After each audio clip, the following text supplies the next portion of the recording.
So, if you don't know, Gal Gadot, in an interview with Comic Book Movie here, she revealed that she's working on a Wonder Woman 3 with James Gunn and Peter Safran for the new DCU, right?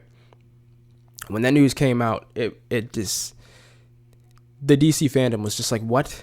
This just doesn't make any, what? I thought we were going through a reboot here, right? But let's read this article here, of course, on Comic Book Movie. The DC Universe on film is headed in a new direction under James Gunn and Peter Safran, but it sounds like Gal Gadot is still going to be involved with Wonder Woman's future. Gadot debuted as Diana Prince in 2016's Batman v Superman: Dawn of Justice. She then headlined 2017's Wonder Woman. Let me get that out of the way. And its 2020 sequel, Wonder Woman 1984, opposite Chris Pine as Steve Trevor, both helmed by director Patty Jenkins, while also appearing in Justice League in the fully Zack Snyder helmed director's cut. As Gunn and Safran took over as co-heads of the rechristened DC Studios for Warner Bros., plans for Patty Jenkins to return for Wonder Woman 3 were scrapped. That left Gadot's future as Wonder Woman unclear. Things became murkier when she appeared in a cameo role in Shazam! Fury of the Gods. You remember that movie? That thing was a bomb. But had a similar cameo cut from The Flash, starring Ezra Miller, where she would have appeared alongside Ben Affleck as Batman and Henry Cavill as Superman, further confusing fans. Now, she did, appear in the Flash movie anyway, but she was going to show up at the end to kind of set up that, yeah, she is sticking around with Henry Cavill and Ben Affleck, potentially. But that didn't go through. Also, there was one about Michael Keaton. But it's a mess over there at DC. Speaking of comicbook.com's Chris Killian for her new Netflix movie Heart of Stone before the SAG-AFTRA strike, Gadot said that as she understands it, she'll be developing Wonder Woman 3 together with Gunn and Safran. Quote, "I love portraying Wonder Woman," Gadot says. "It's so close to and dear to my heart. From what I heard from James and from Peter is that we're going to develop a Wonder Woman 3 together." So yes, they are working on a Wonder Woman 3 in the new DCU.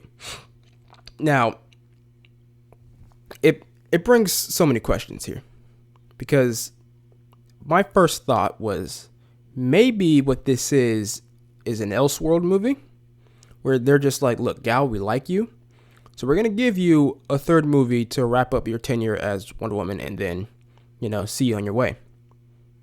But then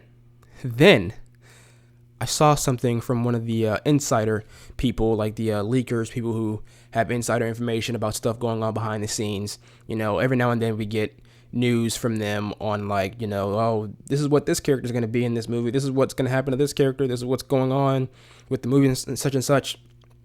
One of them is fairly reliable. I believe by the name of, on Twitter, it's Can We Get Some Toast or something like that. And they basically went on Twitter and said that this is going to be in the DCU and that Gal is playing Wonder Woman again. This is not just her being, on the creative team behind a new Wonder Woman movie. No, she is reprising her role as Wonder Woman in the DCU in this movie. And that this movie originally, of course, was with Patty Jenkins, right? But James Gunn didn't like her version of the script, didn't think that it fit with where he wanted to take Wonder Woman in the DCU, so Patty left. But obviously, Gal has stuck around, and now they're working on a new Wonder Woman film that will fit into the DCU. It's not going to be a Wonder Woman 3, per se, according to the leaker, right?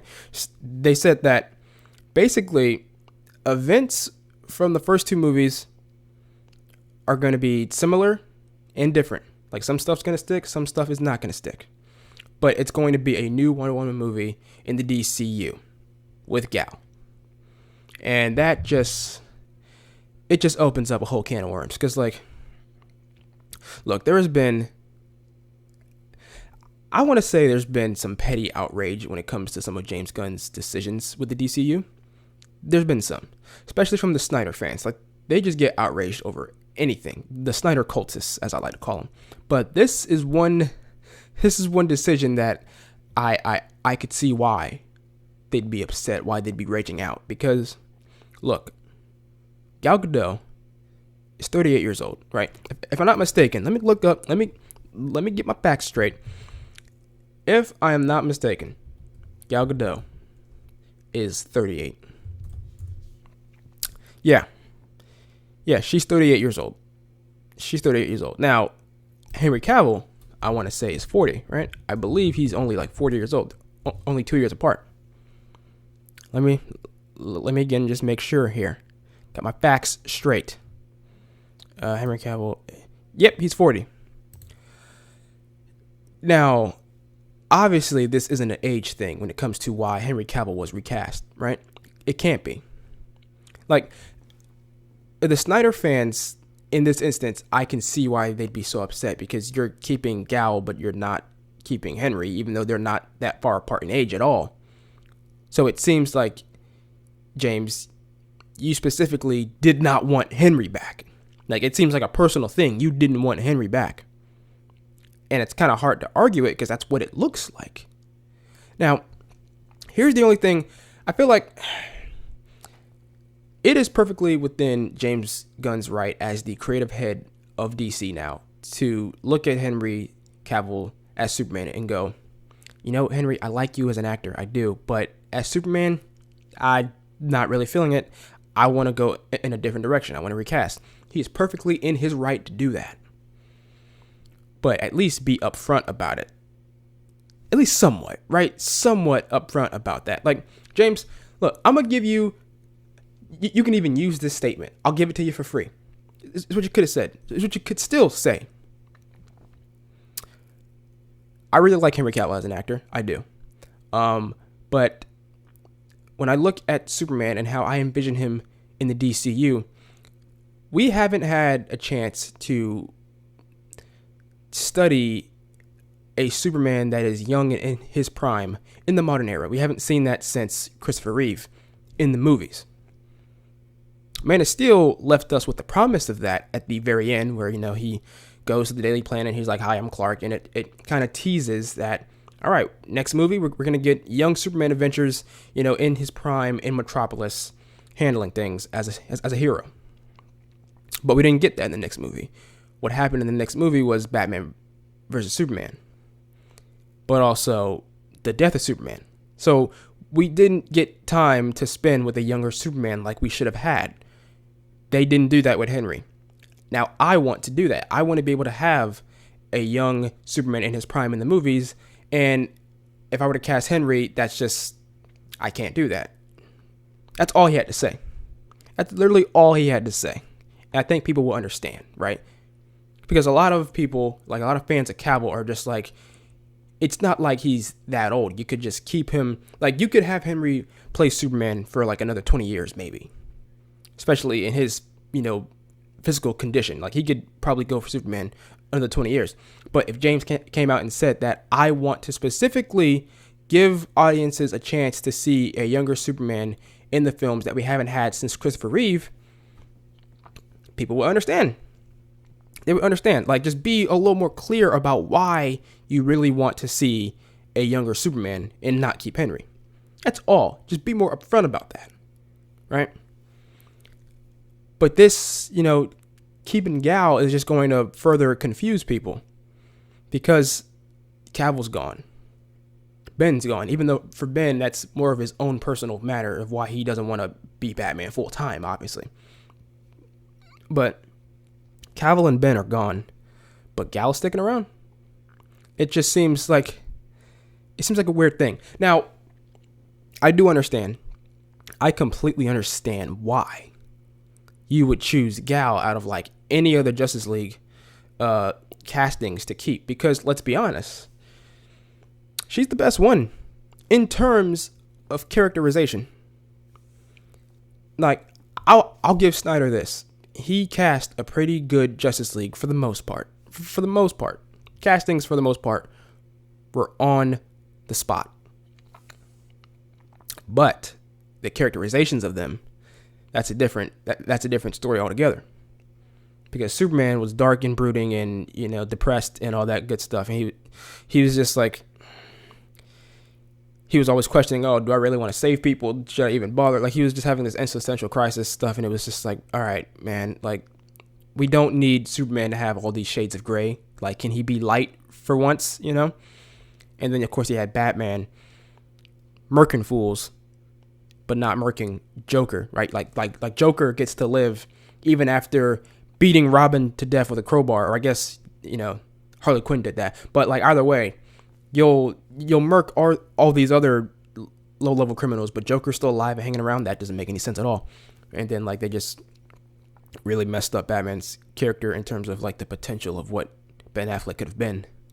You look at Ezra Miller's Flash, like the controversy aside in terms of the criminal dealings, Ezra's Flash, Ezra's Barry Allen is not Barry Allen. It's more like a Impulse, Wally West, Ezra Miller infusion, right? It's not Barry. Ray Fisher as Cyborg, actually, I thought Ray Fisher as Cyborg was actually pretty good, but we know what happened there.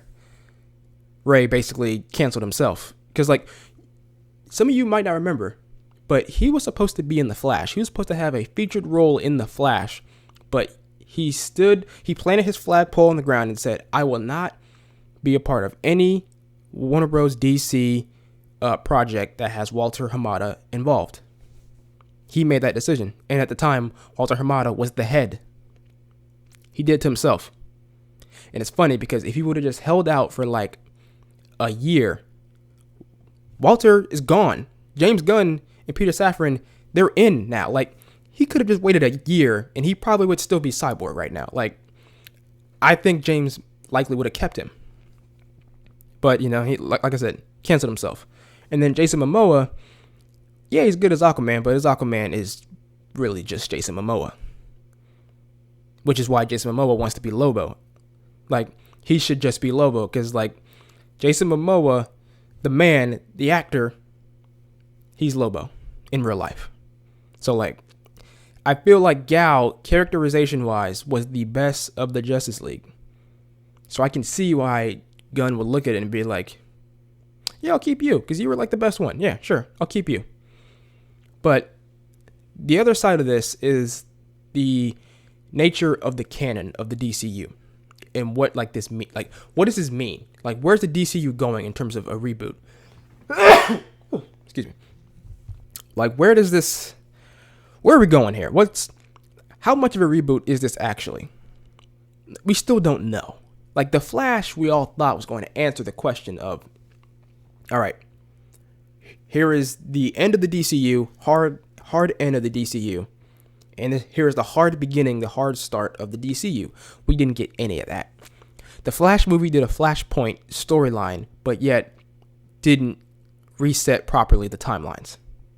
That's just a failure on top of the, box office failure. But, like, we're still left with so many questions. And I could understand maybe because, Aquaman 2 is still slated to come out this year in December. Who knows if it gets delayed with the strikes going on. More on that later. But I can understand maybe not wanting the hard reset right now because you want Aquaman 2 to make some money. Because if people find out that, all right, boom, hard reset right now, why are they going to go see Aquaman 2? I mean, people right now, regardless, are like that, where it's like, it doesn't matter. But I could see maybe not wanting to put that hard stop because you want Aquaman 2 to make some money because the first one made $1 billion. But let's be honest, it's not going to happen this time. DC movies right now, they do not have good credit. People do not care about DC movies right now. They don't trust them. The last 3 movies have been box office bombs. Or like in the case of Black Adam, like underperforming. I wouldn't say that it bombed. It just like, it nearly broke even. So like, it just, I don't know, you could say that's a bomb. I don't know. But like Black Adam, Shazam 2, Flash, and looks like Blue Beetle's going to be the same. And then Aquaman 2, likely going to be the same.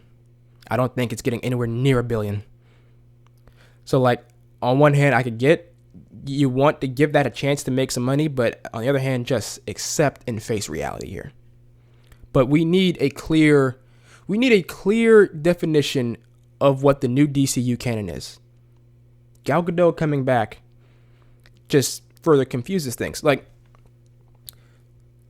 here is like the biggest confusing factor is what James Gunn said like last week, where a fan asked him about Nathan Fillion as Guy Gardner in Superman Legacy. They're like, okay, well, Nathan Fillion was TDK in the Suicide Squad. And James Gunn said something to the effect of, Superman Legacy is the first canon project in the DCU. But so the Suicide Squad is not canon, okay? Where does that leave Peacemaker?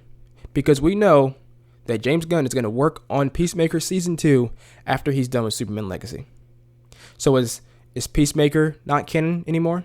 Is that Season 2 just going to be an Elseworlds thing? But then that gets confusing because Gunn announced the Amanda Waller show as a part of the DCU. And that spins off directly from Peacemaker, which in itself is a spinoff from the Suicide Squad. Peacemaker, literally the beginning of the first episode is them recapping what happened in the Suicide Squad and how Peacemaker got put in the hospital by Bloodsport. In the show itself, Peacemaker breaks down at one point talking about what he did in that movie, killing Rick Flag.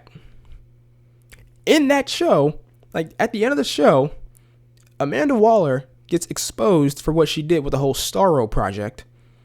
And that is supposed to feed into the Waller show. But how is the Suicide Squad not canon? How does that... Do you see what's going on here? It's SpongeBob in that episode where he was twisting his arms trying to explain. I forgot what he was trying to explain. But y'all know the image. That's how my mind is right now. I was trying to make sense of this. That's the biggest thing. There is no sense to be made of the DCU canon right now. And I need James Gunn to come out and just give a definitive answer. He needs to make another video like he did when he announced the DCU slate, that first half of it. He needs to go, all right, I'm going to explain to you the DCU timeline.